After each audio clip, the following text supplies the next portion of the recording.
avec l'avènement du Covid, on a constaté une augmentation des actes illicites dans la réserve de la Bouches du Roi. Ces actes illicites ont contribué à réduire les superficies de mangrove protégées dans la réserve.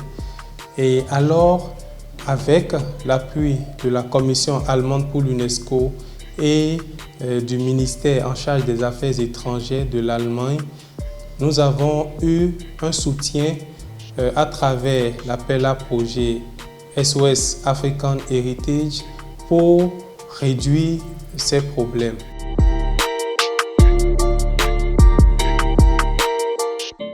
L'outil Smart, c'est déjà une technologie qui permet de faire la surveillance des ressources dans une aire protégée et qui permet de rapporter les informations relatives aux différents cas d'infraction observés dans une aire protégée et également de couvrir toute la zone.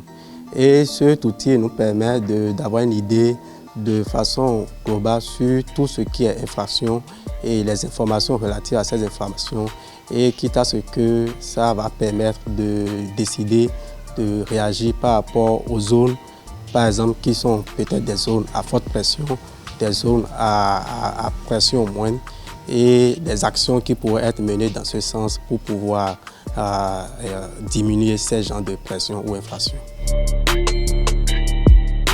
Initialement, nous avions des éco-gardes qui patrouillaient dans la réserve, mais nous n'avions pas vraiment un dispositif assez performant. Nous ne pouvions par exemple pas savoir est-ce que lorsque nous les envoyons en patrouille, ils patrouillent effectivement dans les secteurs où nous les avons envoyés. Également, habituellement, nous avions des difficultés lorsqu'ils remplissent les fiches de collecte de données sur le terrain. Nous avions des fois des difficultés à déchiffrer ce qui est écrit. Avant, on utilisait des fiches. Une fois arrivé sur le terrain pour faire la patrouille, là, on remplissait ces fiches. On remplissait aussi les données. Arrivé à la maison, des fois, pour saisir, là, on ne peut pas voir l'écriture pour bien saisir. Des fois, là, il y a aussi la pluie qui peut commencer par tomber et là, ces fiches-là peuvent mouiller ou bien on peut perdre aussi ces fiches. À base de l'application Smart, là, ça nous facilite la tâche de remplir les données. La seconde activité était relative à l'éducation à la mer. Le programme d'éducation à la mer est un programme de formation en ligne qui a été déployé sur le site d'Eco-Bénin Training afin de former les jeunes, de sensibiliser les jeunes à la préservation de la biodiversité marine, car la majorité des problèmes qui se rencontrent en mer viennent de la terre. Donc, le but de ce programme était de former les jeunes et les acteurs en charge de la gestion de la Bouche du Roi à la préservation de la biodiversité marine.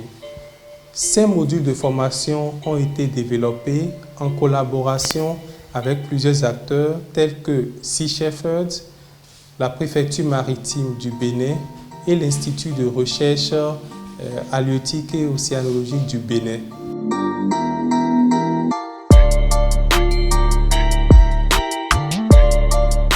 L'initiative du tourisme virtuel est partie en fait du choc reçu par le tourisme en lien avec la pandémie du Covid-19 où la réserve de biosphère a reçu moins de touristes.